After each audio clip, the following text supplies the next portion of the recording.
Organic chemistry के अंदर आपने लास्ट क्लास में जिस आइसोमेरिज्म को डिस्कस किया था वो था मेटामेरिज्म। तो आपने सिंपल जो स्ट्रक्चरल आइसोमेरिज्म कहलाती हैं उनके अंदर आपने जो डिस्कस किया वो था चेन आइसोमेरिज्म, फिर पोजीशन आइसोमेरिज्म, फंक्शनल आइसोमेरिज्म और मेटामेरिज्म। अब इसी के अंदर एक स्टीरियो आइसोमेरिज्म जो था वो कहलाती हैं, जिसके अंदर मेनली आपको दो आइसोमेरिज्म जो था वो डिस्कस करना है। फर्स्ट है ज्योमेट्रिकल आइसोमेरिज्म। देखिएगा next heading geometrical isomerism, geometrical isomerism, geometrical isomerism, geometrical isomerism, geometrical isomerism और करके लिखें सिस ट्रांस आइसोमेरिज्म।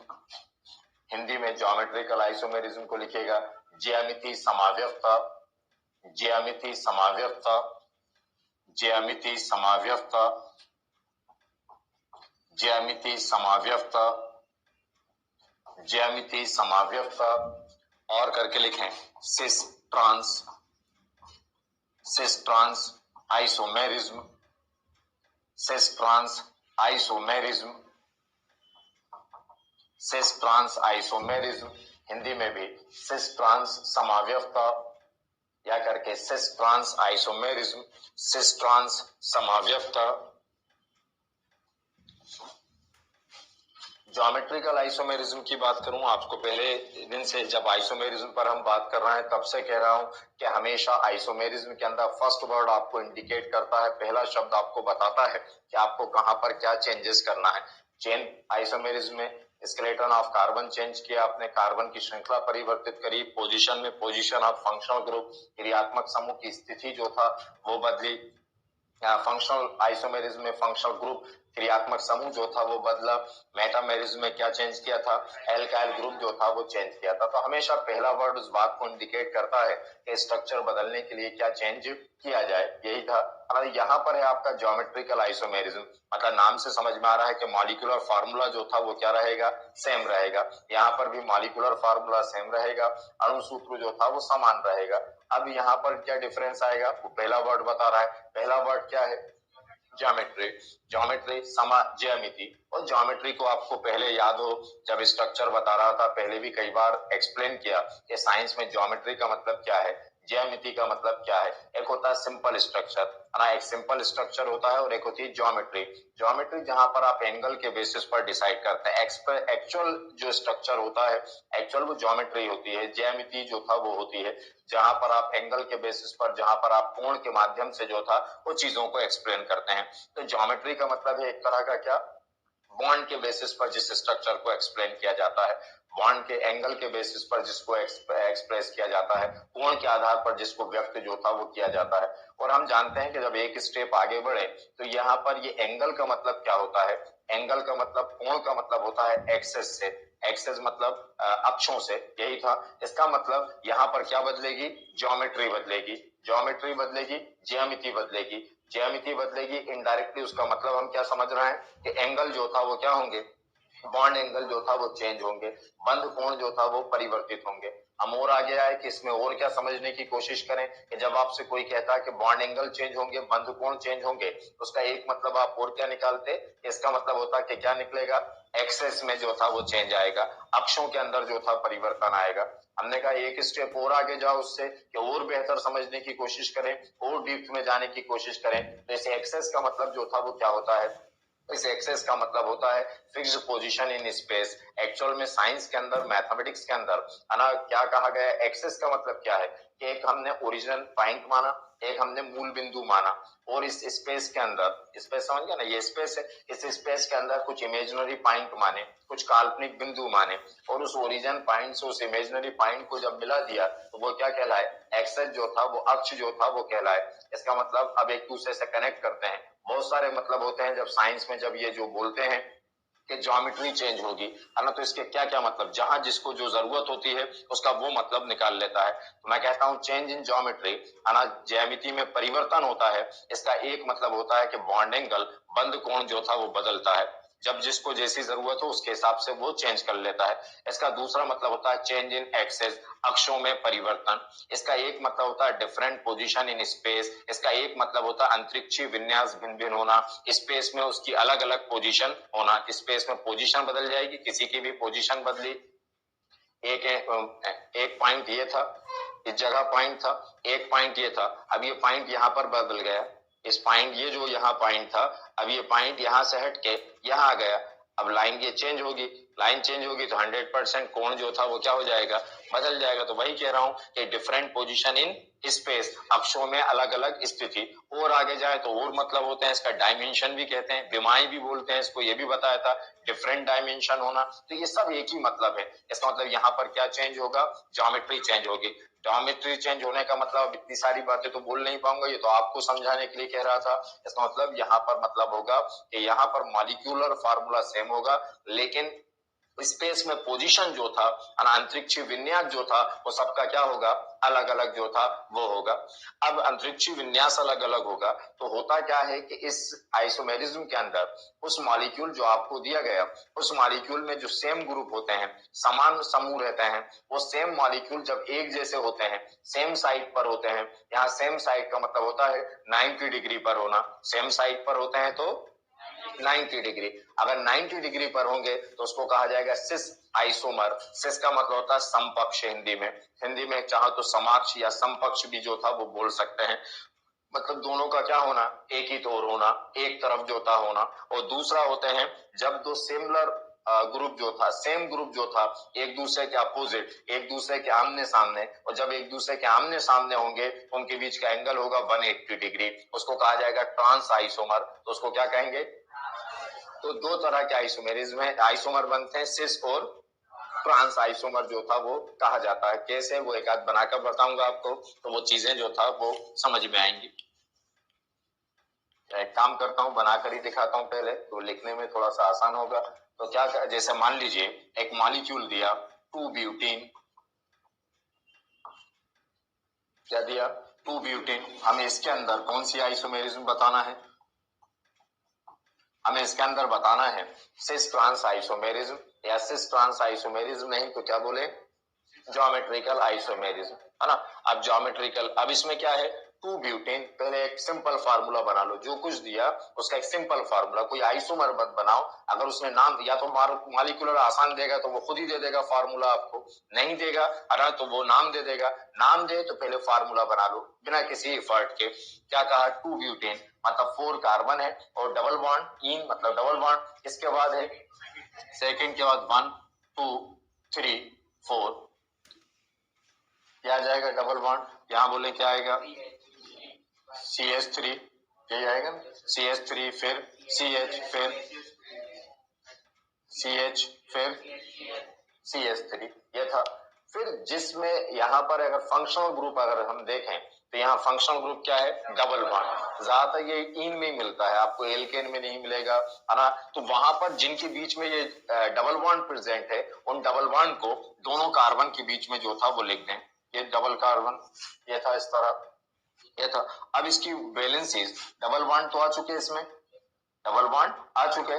जब डबल बॉन्ड आ चुके तो आप क्या करें, कार्बन की वैलेंसी 2 4 होती है वैलेंसी। अब 2 बॉन्ड ओपन है, ये 2 बॉन्ड ओपन कर दें, यहाँ पर भी 2 बॉन्ड ओपन कर दें, ये 2 बॉन्ड जो था वो ओपन कर दिया। अब इसके अंदर आप ग्रुप ढूंढो, सिमिलर ग्रुप ढूंढो, समान ग्रुप। क्या क्या समान है, CH3 CH3, और ये C तो लिख दिया हमने, फिर कार्बन तो लिख दिए 2, फिर क्या बचा, H, हाइड्रोजन बचा। तो जो सेम है अगर उनको एक बार एक तरफ कर दो, मतलब सेम साइड कर दो, और एक बार अपोजिट साइड, जैसे मान लो H यहाँ, अब यहाँ CH3 भी लिख सकते हो, वो आपकी मर्जी है। H यहाँ पर भी क्या लिखूं, H यहाँ पर भी क्या लिखूं, CH3 यहाँ पर भी लिखूं CH3। यहाँ पर दो सेम ग्रुप एक ही साइड है, मतलब कितने डिग्री पर है, 90 डिग्री। कैसे, जैसे यहाँ पर बनाऊं 90 डिग्री बनेगा, ऐसे ऊपर यहां से करेंगे तो ये भी कितने पे, 90 डिग्री। तो सेम साइड होना मतलब दोनों का कितने एंगल पर होना, वो 90 डिग्री पर है, तो सिस साइड यहां पर भी वही होगा, ये 90 डिग्री। तो ये कौन, जब 90 डिग्री पर हो या सेम साइड हो तो उसको क्या कहा जाएगा, सिस आइसोमर। हिंदी के अंदर भी यही सिस आइसोमर, सिस समावयवी, सिस समावयवी। अब ट्रांस करना है तो सेम जो ग्रुप है, सिमिलर ग्रुप है, उनको अपोजिट कर दो, आमने सामने। अब आमने सामने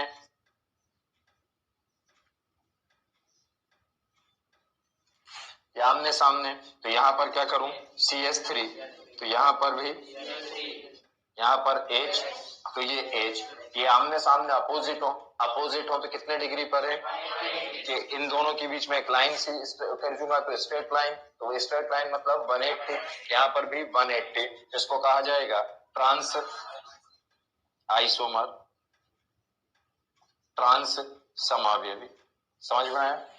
ये था। अब एक आध पे प्रैक्टिस आप करेंगे, पहले स्टेटमेंट लिख लें, लिखिएगा compounds which have same molecular formula,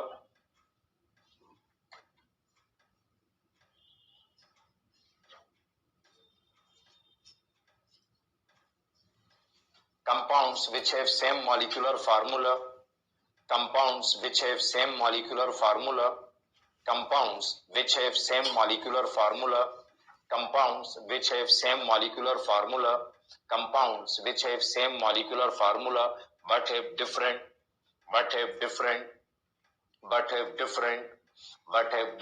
position,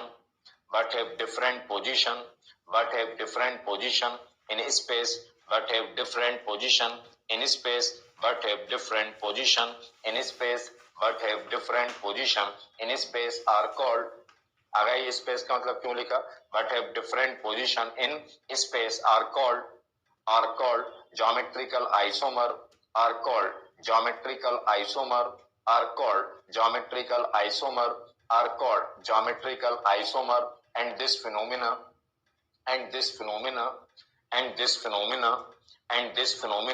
known as geometrical isomerism, and this phenomena known as geometrical isomerism, and this phenomena known as geometrical isomerism, and this phenomena known as geometrical isomerism, and this phenomena known as geometrical isomerism। Paragraph change करके लिखिए when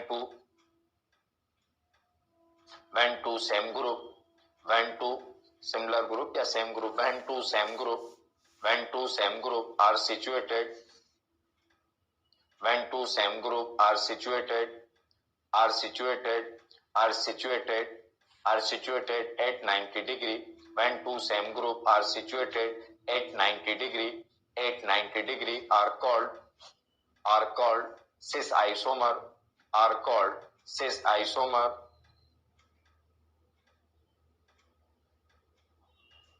are called cis isomer, while two same group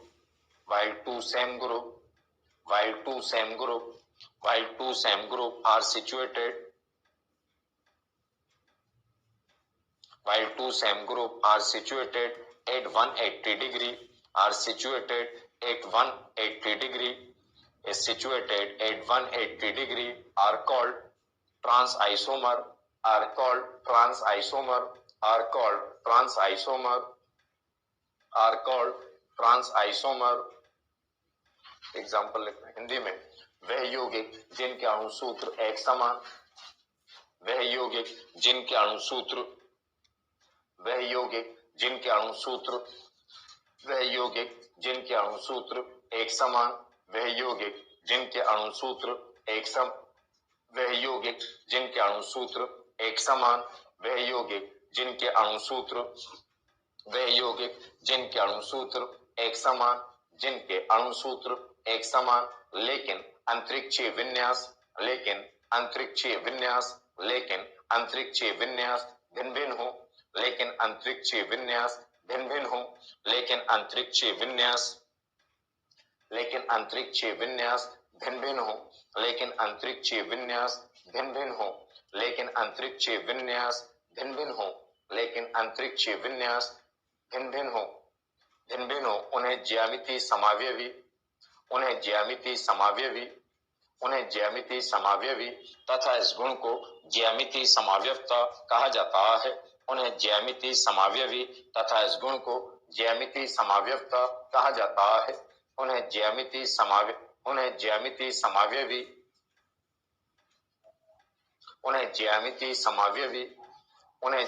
समावयवी तथा इस गुण को ज्यामितीय समावयव कहा जाता है। पैराग्राफ चेंज करके, जब दो एक समान समूह एक दूसरे के निकटवर्ती, जब दो एक समान समूह एक दूसरे के निकटवर्ती, जब दो एक समान समूह एक दूसरे के निकटवर्ती, जब दो एक समान समूह एक दूसरे के निकटवर्ती, जब दो एक समान समूह एक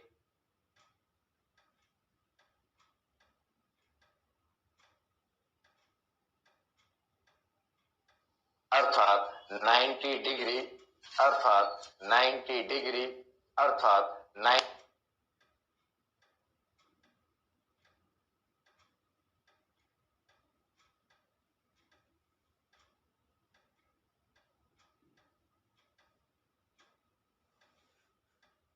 दूसरे के विपरीत अर्थात 180 डिग्री अर्थात 180 डिग्री, जबकि एक दूसरे के विपरीत अर्थात 180 डिग्री अर्थात 180 डिग्री पर हो तो उसे ट्रांस समावयवी कहा जाता है। तो उसे ट्रांस समावयवी कहा जाता है। तो उसे ट्रांस समावयवी कहा जाता है।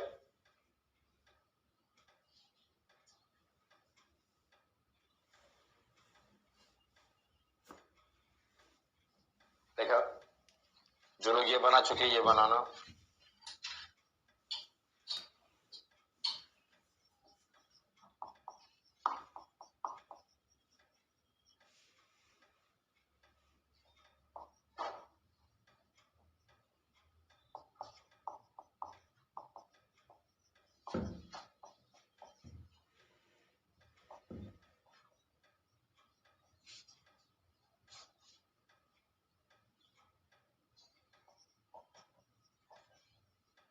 कैसा होना ये 1,2 डाइफ्लोरो 2 एथीन,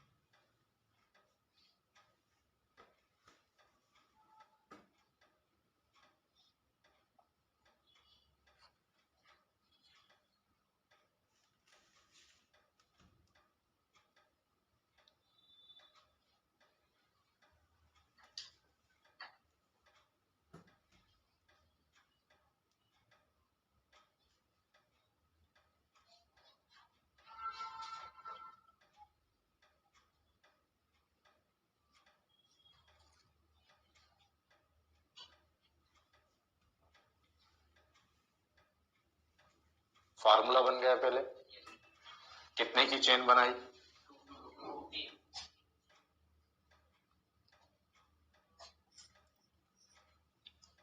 और 1 पर ये 1 ये 2 किसी को भी कहते हैं, क्या जुड़ा हुआ है 1,2 डाई फ्लोरो। 1 पर भी फ्लोरीन है और 2 पर भी, अब ऊपर नीचे कहीं पर भी जोड़ सकते हैं। और क्या था? बस यही 1,2 डाई फ्लोरो 2 एथीन, मतलब डबल बॉन्ड भी है। किसके बाद? सेकेंड के बाद। तो कहाँ आएगा? यहां से एक ही जगह हाइड्रोजन मैनेज कर लें। हाइड्रोजन मैनेज करा 1 2 3, कितना? यहां पर भी बनाओ, बन गए।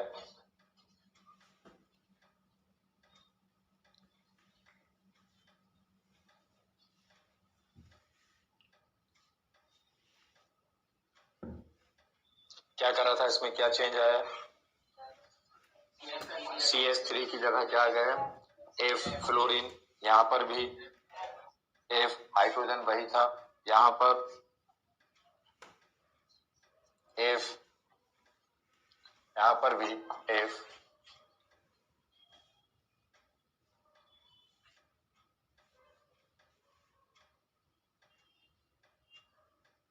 आया समझे? बना सकते हैं। एक आध और देखें, ये समझ में आ गया। नेक्स्ट बनाओ 1,4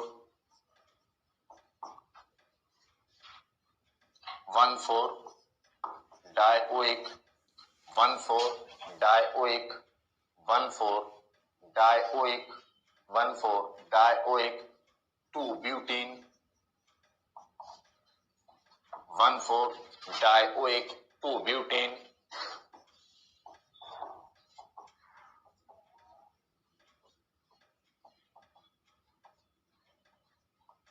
1,4 dioic 2 butene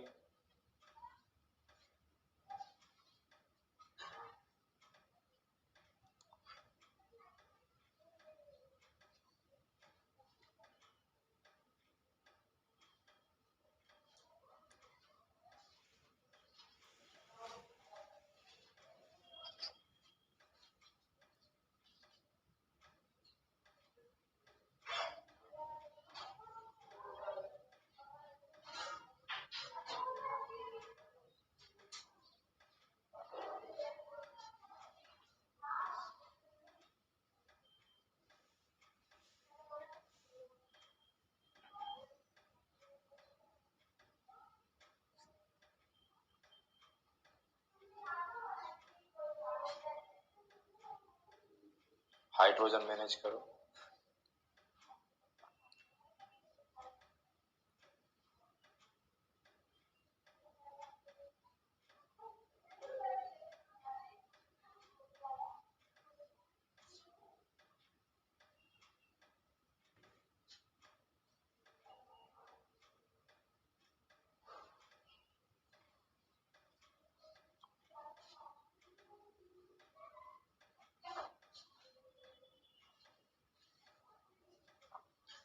isomer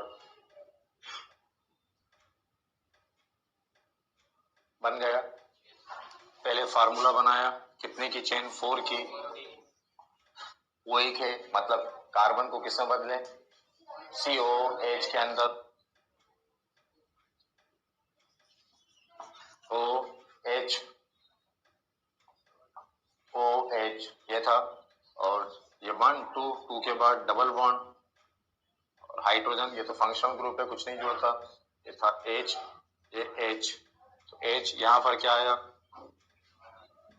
COO H COO H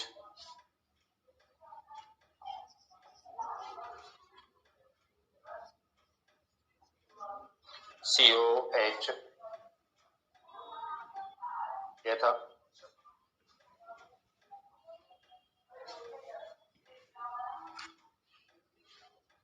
तो ये थी ज्योमेट्रिकल आइसोमेरिज्म। नेक्स्ट है optical isomerism. Next heading optical isomerism. Optical isomerism. Next heading optical isomerism, Hindi में प्रकाशिक समावयवता। ऑप्टिकल आइसोमेरिज्म, प्रकाशिक समावयवता। ऑप्टिकल आइसोमेरिज्म, प्रकाशिक समावयवता। ऑप्टिकल आइसोमेरिज्म, प्रकाशिक समावयवता। अब फर्स्ट वर्ड क्या है यहाँ पर, प्रकाशिक, हिंदी में, इंग्लिश में ऑप्टिकल। इसका मतलब यहाँ पर भी ज्योमेट्री में ज्योमेट्री चेंज करी थी। अब ऑप्टिकल आइसोमेरिज्म में उसके स्ट्रक्चर में जो कुछ भी चेंजेस आएंगे, उसकी संरचना में जो कुछ भी परिवर्तन आएगा, वो परिवर्तन किसकी वजह से, ऑप्टिकल। ऑप्टिकल मतलब लाइट्स की वजह से, प्रकाशिक मतलब प्रकाश की वजह से। तो अब ये आइसोमेरिज्म तब प्रोड्यूस होगी जब स्ट्रक्चर तो हर एक में बदलना है आपको, लेकिन यहाँ पर स्ट्रक्चर तब बदलाएगा जब वो चेंजेस किसकी वजह से होंगे, लाइट की वजह से होंगे। एक्चुअल में हर मॉलिक्यूल, हर कंपाउंड जो था वो ऑप्टिकल आइसोमेरिज्म शो नहीं करता। साइंस के अंदर कुछ सब्सटेंस ऐसे होते हैं जो फोटो सेंसिटिव होते हैं। फोटो सेंसिटिव हिंदी में बोलते हैं प्रकाश के प्रति सुग्राही, है ना। तो उसके कुछ सब्सटेंस ऐसे होते हैं जो ऑप्टिकल सेंसिटिव होते हैं, प्रकाश के प्रति सुग्राही होते हैं, है ना। जब वो प्रकाश के प्रति सुग्राही होते हैं, लाइट के लिए ऑप्टिकल सेंसिटिव होते हैं, तो वो जहां कहीं पर भी उनको लाइट मिलती है, सनलाइट मिलता है, सूर्य प्रकाश मिलता है, तो वो उसको अपने में क्या कर लेते हैं, एब्जॉर्ब जो था वो कर लेते हैं, उसमें उस लाइट को जो था वो अपने में अवशोषित कर लेते हैं। और जैसे वो लाइट को एब्जॉर्ब करते हैं, लाइट को, प्रकाश को अपने में अवशोषित करते हैं, तो उनके स्ट्रक्चर में चेंजेस आते हैं। अब वो चेंजेस स्पेसिफिक हैं, वो चेंजेस विशिष्ट हैं, एक खास तरह का चेंजेस आता है। तो उसके अंदर जो फंक्शनल ग्रुप होता है, वो फंक्शनल ग्रुप उस लाइट के इफेक्ट की वजह से, उस प्रकाश के प्रभाव की वजह से रोटेट हो जाता है। अब रोटेट दो ही तरह से होता है, या तो क्लॉकवाइज या फिर एंटी क्लॉकवाइज, घड़ी की सुई की दिशा में या फिर घड़ी की सुई की विपरीत दिशा में, है ना। दो तरह से जो था वो रोटेट होता है, या तो क्लॉकवाइज घूम जाएगा पूरा, या फिर एंटी क्लॉकवाइज जो था वो घूम जाएगा। क्लॉकवाइज रोटेशन को इंग्लिश में बोलते हैं डेक्स्ट्रो, इसलिए इन शॉर्ट उसको बोला गया डी आइसोमर, कि अगर क्लॉकवाइज अगर घूम जाए तो उसको कहा गया कि डेक्स्ट्रो रोटेशन है। डेक्स्ट्रो, डेक्स्ट्रो का शॉर्ट फॉर्म डी लिया फर्स्ट लेटर, तो क्या बन गया, डी आइसोमर, तो वो बन गया डी आइसोमर। और एक बार क्या घूम जाएगा, एंटी क्लॉकवाइज, एंटी क्लॉकवाइज के लिए बोलते हैं लीवर्ट्रो, लीवर्ट्रो, लीवर्ट्रो का फर्स्ट लेटर एल लिया गया तो कहलाए एल आइसोमर। तो दो तरह के आइसोमर होते हैं, डी आइसोमर मतलब रोटेट इन क्लॉकवाइज डायरेक्शन, और L isomer it means rotate in anti clockwise direction. Hindi में जो सुई की दिशा में, घड़ी की सुई की दिशा में, घड़ी की सुई की दिशा कहलाती है राइट हैंड साइड, दाईं ओर राइट हैंड साइड, इसी को कहते हैं दक्षिण दिशा। तीनों का एक ही मतलब है, राइट हैंड साइड, हिंदी में दाईं ओर या दक्षिण दिशा, इसलिए इनको बोलते हैं दक्षिण ध्रुवण घूर्णक, मतलब दक्षिण दिशा में घूर्णन करने वाले, है ना। या फिर एंटी क्लॉकवाइज मतलब लेफ्ट हैंड साइड को वाम दिशा भी बोलते हैं, या फिर बाईं ओर भी बोलते हैं, तो उसको हिंदी में बोला जाता है वाम ध्रुवण घूर्णक, मतलब बाईं ओर घूमने वाले। तो दो तरह के होते हैं, दक्षिण ध्रुवण घूर्णक और दूसरा वाम ध्रुवण घूर्णक। अब क्या ये हर कंपाउंड दिखाई देगा, नहीं, ये भी स्पेसिफिक है ना, बहुत विशिष्ट आइसोमेरिज्म है, क्योंकि मैंने आपसे पहले ही कहा कि कौन शो करेगा, जो लाइट को अपने में क्या करेंगे, एब्जॉर्ब। लेकिन हमें ये कैसे पता चलेगा, ये तो एक फिजिकल कैरेक्टर हुआ कि कोई लाइट को अपने में एब्जॉर्ब करता है या नहीं करता। हम ये लाखों करोड़ों हजारों तरह के कंपाउंड हैं, इन कंपाउंड्स में ये कैसे पहचान लेंगे कि एक लाइट को एब्जॉर्ब करता है और एक लाइट को एब्जॉर्ब नहीं करता। तो एक आइडेंटिटी होना चाहिए, एक पहचान जो होना चाहिए, जो हमारे और आपके लिए हो। थ्योरेटिकली तो मैंने आपको बताया कि जो लाइट के लिए ऑप्टिकल सेंसिटिव होते हैं, प्रकाश के प्रति सुग्राही होते हैं, वही जो था वो ये शो करेंगे। लेकिन इसके अलावा जो हमें पता होना चाहिए, हमारे पास तो ये कोई ऐसा पैरामीटर नहीं है, ऐसा कोई इक्विपमेंट नहीं है जिससे पहचान पाए कि वो लाइट को एब्जॉर्ब कर रहा है या नहीं। तो अब हमारे लिए क्या है जिससे हम पहचान पाए कि ऑप्टिकल आइसोमेरिज्म शो करेंगे या नहीं। तो याद रखें, केमिस्ट्री में वही कंपाउंड ऑप्टिकल आइसोमेरिज्म शो करते हैं जिनमें अनसिमेट्रिकल कार्बन होता है, जिसमें असममित कार्बन जो था वो होता है। ये मॉडर्न साइंस से कुछ जगह आज भी हम जब वर्ड इस्तेमाल करते हैं तो उसके लिए एक वर्ड इस्तेमाल करते हैं, क्रेल कार्बन, हिंदी इंग्लिश दोनों में। कौन सा कार्बन, क्रेल कार्बन। तो इसका मतलब ऑप्टिकल आइसोमेरिज्म वही शो करेंगे जिनमें क्या होगा, क्रेल कार्बन। मॉडर्न साइंस में इसी को क्या कहते हैं, अनसिमेट्रिकल, असममित कार्बन। तो इसका मतलब ये पहचानना पड़ेगा कि उसमें अनसिमेट्रिकल कार्बन है या नहीं। तो हम प्रकाश वगैरह नहीं देखेंगे, हम सेंसिटिविटी नहीं देखेंगे लाइट के लिए, हम तो क्या देखेंगे, क्रेल कार्बन, है ना, असममित कार्बन। क्रेल कार्बन, असममित कार्बन, अनसिमेट्रिकल कार्बन अगर होगा तो कह देंगे शो करता है, नहीं होगा तो शो नहीं करेगा। अब ये क्रेल कार्बन क्या होता है, अनसिमेट्रिकल कार्बन जो था वो क्या होता है, कार्बन की कितनी वैलेंसीज होती हैं, 4। कार्बन की 4 वैलेंसीज को अगर 4 डिफरेंट ग्रुप सेटिस्फाई करें, कार्बन की 4 संयोजकताओं को 4 अलग अलग समूह संतुष्ट करें, तो वो कहलाएगा क्रेल कार्बन। कार्बन की 4 वैलेंसीज ओपन कर दो, उसमें चारों जो कुछ जुड़े उससे आके वो सब क्या हो, बिल्कुल डिफरेंट हो, एक दूसरा भी डबल ना हो, रिपीट ना हो, तो समझ लीजिए कि वो कार्बन क्या है ना। तो when four valencies of carbon atom satisfied by 4 different group is called symmetrical carbon, unsymmetrical carbon और क्या बोला था, क्रेल कार्बन। तो जब कार्बन की 4 वैलेंसीज को 4 डिफरेंट ग्रुप सेटिस्फाई करेंगे तो उसको क्या कहा गया, क्रेल कार्बन। अगली बात समझे, बनाते कैसे हैं, अब उसको कॉपी के ऊपर कैसे, ये पहचान बता रहा था। अब कॉपी पे आइसोमर जो था वो कैसे बनाएंगे, आइसोमर बनाने का तरीका यही है, कार्बन लो, कार्बन की 4 वैलेंसीज को ओपन कर दो, कार्बन की 4 वैलेंसीज को ओपन कर दो।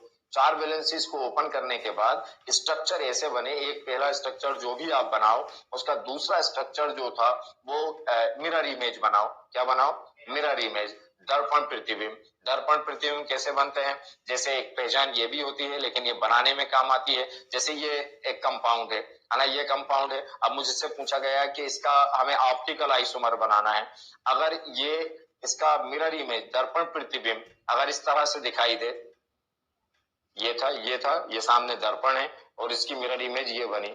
अब मैं इसको ओवरलैप करूं तो ढक लिया इसने, पूरा ढक लिया यहाँ पर, तो इसका मतलब ये ऑप्टिकल आइसोमेरिज्म शो नहीं करेगा। तो जिनकी मिरर इमेज एक दूसरे को ओवरलैप कर लेती हैं, जिनकी मिरर इमेज एक दूसरे को अध्यारोपित कर लेती हैं, ढक लेती हैं, वो कभी भी ऑप्टिकल आइसोमेरिज्म शो। अब लेकिन मान लीजिए ये कंपाउंड था, अब इस कंपाउंड की सामने क्या था, ये मिरर था, इस कंपाउंड की मैंने क्या देखी, मिरर इमेज। तो ये मिरर इमेज कुछ ऐसी दिखाई दी, ये ऐसी दिखाई दी, मतलब ये थंब जो था वो यहां दिखाई दे रहा था। ढक रहा है क्या ये एक दूसरे को?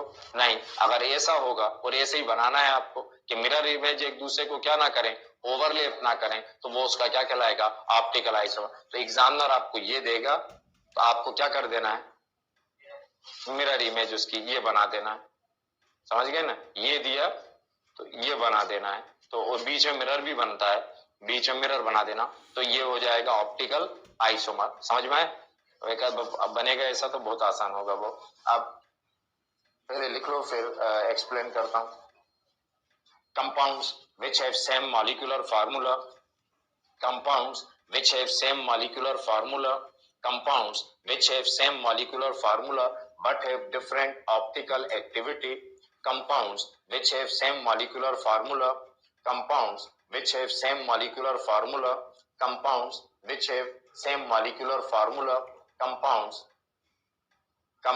which have same molecular formula but have different optical activity, but have different optical activity, but have different optical activity, but have different optical, but have different optical activity, but have different optical activity are called optical isomer, are called optical isomer, are called optical isomer, are called optical isomer, and this phenomena and this phenomena and this phenomena and this phenomena and this phenomena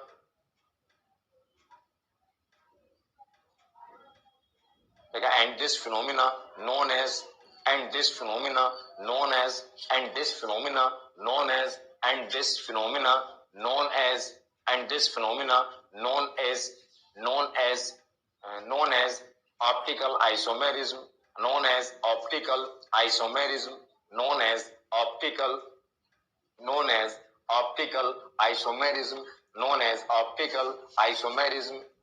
paragraph change करके लिखें, when functional group when functional group is rotate when functional group is rotate when functional group when functional group is rotate when functional group is rotate in clockwise direction when functional group is rotate in clockwise direction when functional group is rotate in clockwise direction in clockwise direction in clockwise direction is called D isomer. D का full form बता दिया, dextro is called D isomer, small d is called D isomer, is called D isomer, is called D isomer,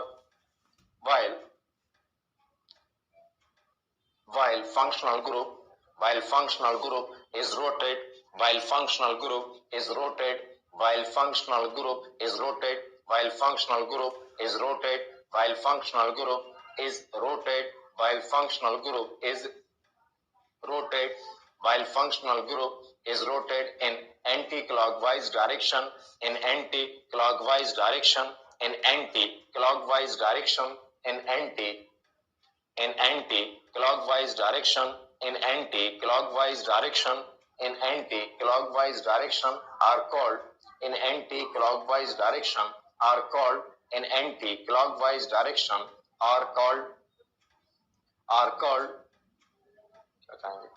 called L small l are called L isomer are called या is called L isomer. L का मतलब लिवेट्रो, हिंदी में वह यौगिक जिनके अणुसूत्र एक समान लेकिन प्रकाश के प्रति व्यवहार भिन्न भिन्न होता है, वह यौगिक जिनके अणुसूत्र एक समान, वह यौगिक जिनके अणुसूत्र एक समान, वह यौगिक जिनके अणुसूत्र एक समान, वह यौगिक जिनके अणुसूत्र एक समान लेकिन प्रकाश के प्रति व्यवहार भिन्न भिन्न होता है, लेकिन प्रकाश के प्रति व्यवहार भिन्न भिन्न होता है, लेकिन प्रकाश के प्रति व्यवहार भिन्न भिन्न होता है। उन्हें प्रकाशिक समावयवी, उन्हें प्रकाशिक समावयवी, उन्हें प्रकाशिक समावयवी, उन्हें प्रकाशिक समावयवी, उन्हें प्रकाशिक समावयवी, उन्हें प्रकाशिक समावयवी, उन्हें प्रकाशिक समावयवी तथा इस गुण को प्रकाशिक समावयवता कहा जाता है। उन्हें प्रकाशिक समावयवी तथा इस गुण को प्रकाशिक समावयवता कहा जाता है। उन्हें प्रकाशिक समावयवी तथा इस गुण को प्रकाशिक समावयवता कहा जाता है। उन्हें प्रकाशिक समावयवी तथा इस गुण को प्रकाशिक समावयवता कहा जाता है। पैरा चेंज करके, जब क्रियात्मक समूह जब क्रियात्मक समूह जब क्रियात्मक समूह दाईं ओर घड़ी की दिशा क्लॉकवाइज, जब क्रियात्मक समूह दाईं ओर घूर्णन करता है, जब क्रियात्मक समूह दाईं ओर घूर्णन करता है, दाईं ओर घूर्णन करता है, तो उसे दक्षिण ध्रुवण घूर्णक, तो उसे दक्षिण ध्रुवण घूर्णक, तो उसे दक्षिण ध्रुवण घूर्णक, तो उसे दक्षिण ध्रुवण घूर्णक कहा जाता है। तो उसे दक्षिण ध्रुवण घूर्णक कहा जाता है। तो उसे दक्षिण ध्रुवण घूर्णक कहा जाता है। जबकि बाईं ओर घूर्णन करने पर, जबकि बाईं ओर घूर्णन करने पर, जबकि बाईं ओर घूर्णन करने पर, जबकि बाईं ओर घूर्णन करने पर, जबकि बाईं ओर घूर्णन करने पर, जबकि बाईं ओर घूर्णन करने पर उसे वाम ध्रुवण घूर्णक कहा जाता है। जबकि बाईं ओर घूर्णन करने पर उसे वाम ध्रुवण घूर्णक, जबकि बाईं ओर घूर्णन करने पर उसे वाम ध्रुवण घूर्णक कहा जाता है। वाम ध्रुवण घूर्णक कहा जाता है। देखा, अब कैसे बनाते हैं वो देखिएगा। अब आपको कोई भी कंपाउंड देगा एग्जामिनर कोई भी मॉलिक्यूलर फार्मूला दिया आपको, जिसके अंदर कोई भी क्रियात्मक समूह हो सकता है। जैसे मान लीजिए एक कंपाउंड लिखा है C5H11Br, ये था, ये कंपाउंड दिया और मुझे इसके क्या बनाना है, ऑप्टिकल आइसोमर। अब कुछ भी दे सकता है। यहाँ पर फंक्शनल ग्रुप क्रियात्मक समूह क्या है, ब्रोमाइड, ब्रोमीन है यहाँ पर, है ना, तो ब्रोमीन है। तो और कुछ और भी हो सकता है, एल्डिहाइड हो सकता है, CHO कार्बोक्सिलिक एसिड, COOH, कुछ भी दे दे आपको, उससे कोई इफेक्ट नहीं है। जो बोल रहा हूं उसको ध्यान दीजिएगा, सब बन जाएंगे। तो फिर क्या करो, कुछ भी दे दुनिया का, आपको क्या करना है, हर बार एक ही काम करना है, सेंटर में कार्बन बना दो। कार्बन बनाने के बाद कार्बन की 4 वैलेंसीज को ओपन कर दो, कार्बन की 4 संयोजकताओं को ओपन कर दो। इस बीच में जो बनाए, मध्य में, मिडिल में, है ना, उसको थोड़ी सी बेंड बनाए। बेंड इसलिए कि ये रोटेशन बता रहा है, तो एक फील आए। सीधी बना दूंगा तो लगेगा कि स्टेशनरी कंडीशन में, स्थिर अवस्था में, इसलिए उसका और कोई लॉजिक नहीं है। इसलिए थोड़ी सी उसको बेंड बना दी कि लगे कि वो क्या कर रहा है, रोटेट हो रहा है। तो हम एक कार्बन लो, सिंगल कार्बन लो, और उस सिंगल कार्बन में 4 वैलेंसीज को जो था वो क्या कर दो, ओपन कर दो, ये ओपन कर दो। इसके बाद सबसे पहले राइट हैंड साइड पर हमेशा जो था वो फंक्शनल ग्रुप जोड़ दो, जो भी उसके अंदर हो। अब वो चेंज हो सकता है बार बार। अभी क्या है, फंक्शनल ग्रुप Br, ये था फंक्शनल ग्रुप जो था वो चेंज कर दिया। अब फंक्शनल ग्रुप दूसरी तरफ हर बार क्या जोड़ दो, हाइड्रोजन। अब जो आपके पास बचा उसको 2 पार्ट में जो था वो डिवाइड कर दो। अनसिमेट्रिकल डिस्ट्रीब्यूशन होना चाहिए, असममित डिस्ट्रीब्यूशन होना चाहिए, मतलब जो भी बांटो वो समान रूप से ना बांटे। जैसे कितने हैं यहाँ पर, कितने बचे, 4, कितने बचे, 4। अब क्या क्या बांट सकते हैं, 1+3 और दूसरा 2+2। लेकिन ऑप्टिकल आइसोमेरिज्म में क्या एक्सेप्ट नहीं होगा, 2+2 जो था वो एक्सेप्ट नहीं होगा, क्योंकि आपको अनसिमेट्रिकल कार्बन, क्योंकि आपको किरेल कार्बन चाहिए, तो चारों अलग अलग होना चाहिए, तो इसलिए बनेगा ये। कुछ और ऑप्शन होते हैं, कुछ भी बना दो, बस ऐसे लो कि जो क्या हो, अनसिमेट्रिकल, असममित। तो क्या यूज करें, 1+3, 1 मतलब CH3 और 3 मतलब C3H7। ये क्लॉकवाइज रोटेशन बता रहा है, ये है ना। फील करोगे तो ऐसा लगेगा फंक्शनल ग्रुप क्यों घूमेगा, क्योंकि ये एरो यही बता रहा है, अब इसलिए हमने ये बनाया। अब ये किसको रिप्रेजेंट कर रहा है, मिरर को रिप्रेजेंट कर रहा है। अब मिरर में चेंज कर दो इनको, जो दिख रहा है आपको, क्या चेंज करें, यहाँ क्या आ जाएगा, एच यहाँ, क्यों पैर सिर पे दिखते हैं क्या? आईने में जब मिरर में देखते हो तो क्या पैर सिर की जगह और सिर पैर की जगह दिखता है? फिर अभी तो कर रहे थे, वही तो कर रहे थे आप, यही कर रहे थे ना जो C3H7 बोला है। तो परपेंडिकुलर चेंजेस नहीं आते मिरर इमेज में, लंबवत रूप से परिवर्तन नहीं होते, क्योंकि जब इस परपेंडिकुलर होगा तो एंगल चेंज, उसका भी लॉजिक है कि सिंपल परपेंडिकुलर है तो आप कुछ भी चेंज करोगे तो एंगल में चेंजेस नहीं आते, है ना। तो सर की जगह सर होता है, पैर की जगह पैर, वो वही रखें, है ना, वो चेंज ना करें। ये था, ये क्या कहलाएगा? डी आइसोमर, हिंदी में दक्षिण ध्रुवण घूर्णक।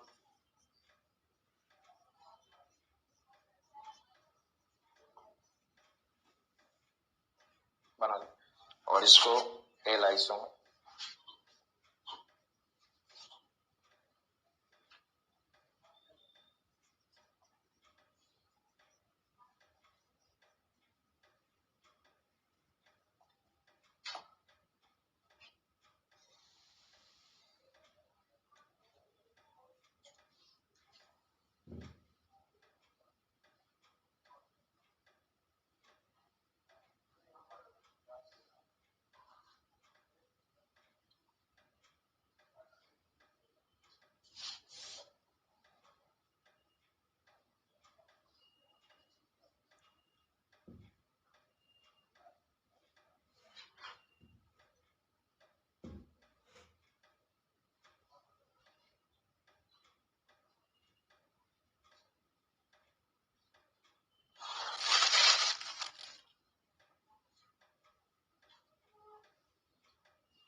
जो ये बना चुके वो बनाइएगा C4H9OH।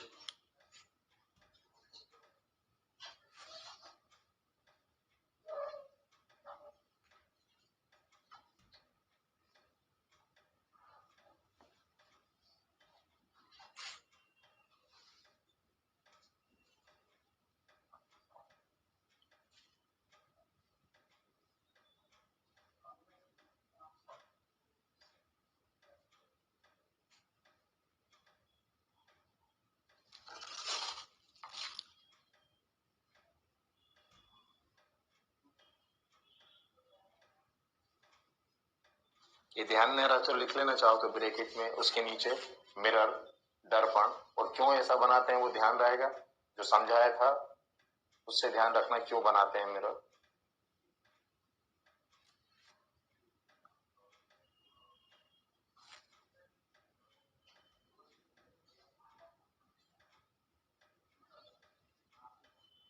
ये बन गया C4H9OH। क्या चेंज करूं? Br की जगह पर OH और C2H5।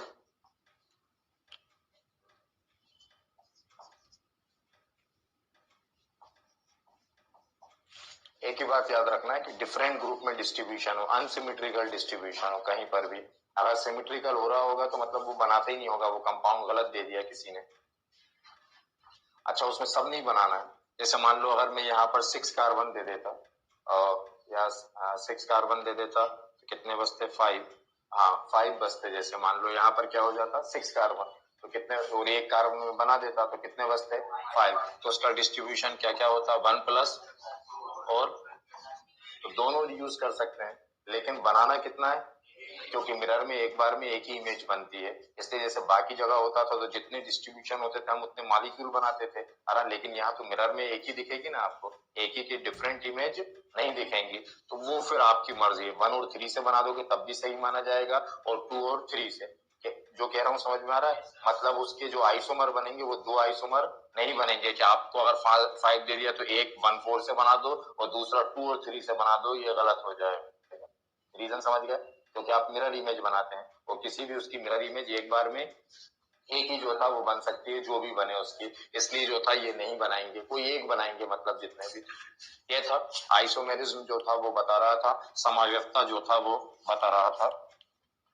यहाँ से अब आपको जो एक्सप्लेन करना है वो स्टार्ट करेंगे हम एल्केन, एल्कीन, एल्काइंस और जो डिफरेंट बेंजीन की रिएक्शंस हैं आपको, उन रिएक्शंस के बारे में अब यहाँ से जो था स्टार्ट करूंगा। तो जो सबसे पहले स्टार्ट करा रहा हूँ वो बात करा रहा हूँ एल्केन के बारे में।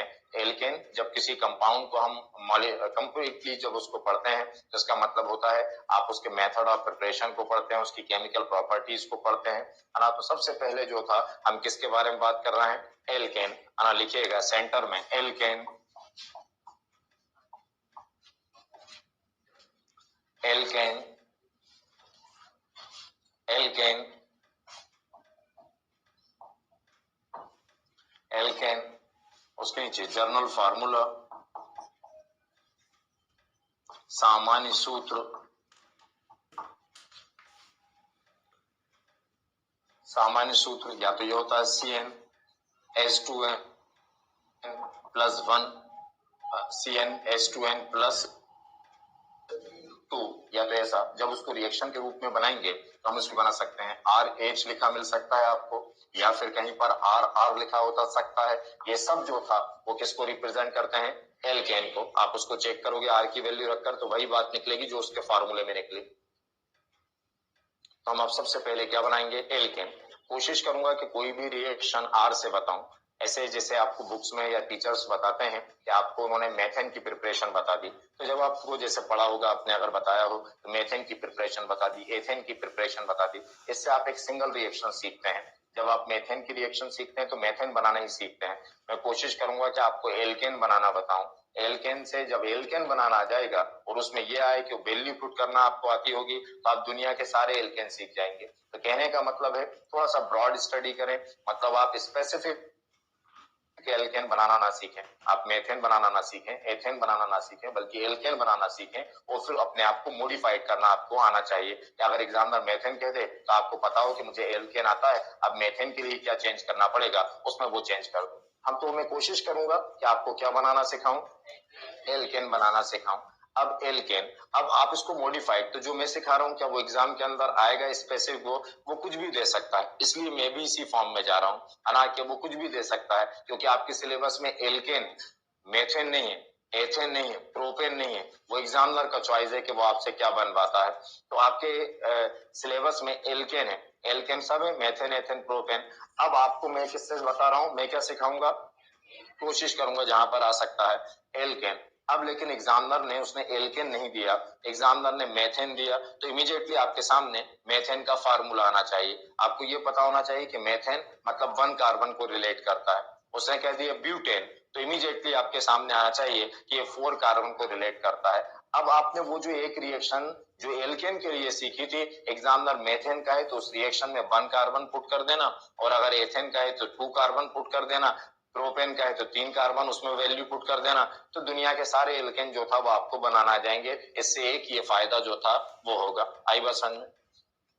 जब आप मेथड ऑफ प्रिपरेशन पे कोशिश करते हैं, जब केमिस्ट्री में ऑर्गेनिक केमिस्ट्री आप जब पढ़ते हैं तो ऑर्गेनिक केमिस्ट्री के अंदर हमेशा जब एक रिएक्शन का सेटअप किया जाता है, एक अभिक्रिया का सेटअप किया जाता है, तो उसमें एक होता है रिएक्टेंट जो क्रिया करते हैं, जो आपस में कोलाइड करेंगे, जो आपस में टकराएंगे, रिएक्ट करेंगे। रिएक्ट करना मतलब कोलाइड करना, कोलाइड करना मतलब टकराना।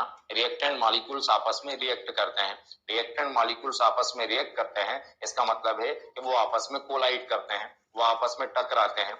जितनी ज्यादा टक्करें होती हैं उनके पास, उनके साथ, उतने जल्दी जो था वो प्रोडक्ट में कन्वर्ट होते हैं। तो एक जगह एक कहा भी गया कि reactant molecules collide to each other then to form the product, हालांकि वो एक दूसरे से क्या करते हैं, कोलाइजन करते हैं, कोलाइड करते हैं। पूरी एक थ्योरी है आर्नियस की जिसका नाम ही है कोलाइजन थ्योरी, टक्करों का सिद्धांत, है ना, जिसमें बताया गया कि किस तरह टकरा कर प्रोडक्ट बनता है। तो एक रिएक्शन का सेटअप बताऊं कि एक रिएक्शन जब होती है, जब एक रिएक्शन होती है तो उस रिएक्शन में रिएक्टेंट होते हैं, क्रियाकारक जिसे कहते हैं, जो आपस में क्या करेंगे, रिएक्ट। फिर एरो बनाकर क्या बनाते हैं, प्रोडक्ट। वो एरो जो था वो डायरेक्शन बताता है कि इन दोनों ने रिएक्ट किया और ये जो था वो बनेगा। तो मेन है रिएक्टेंट ने रिएक्ट किया, उस एरो के ऊपर जो लिखते हैं वो कैटलिस्ट होता है।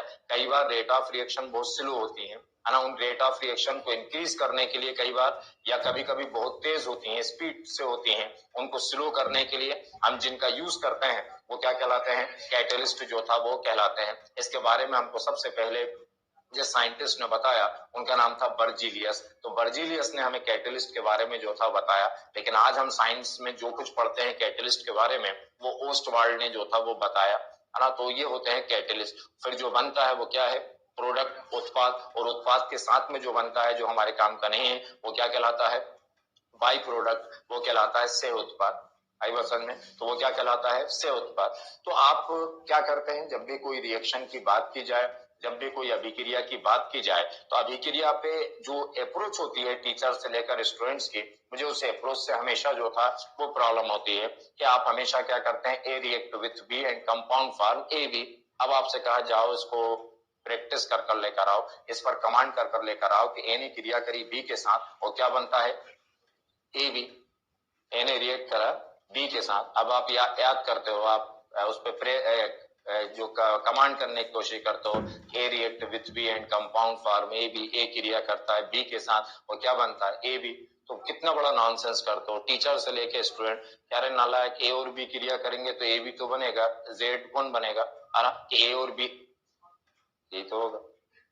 तो वो क्या याद करना, तो मतलब रिएक्शन ही याद करना, पैटर्न ही गलत है यहाँ पर। हमेशा 12th में बच्चा थोड़ी देर जो था वो होता है।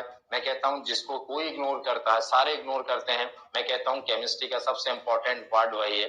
टीचर कभी भी बात करते टाइम बाई प्रोडक्ट के बारे में बात नहीं करता। मैं इसीलिए ये लेक्चर आपको दे रहा हूँ, तो बाई प्रोडक्ट के बारे में बात नहीं करता।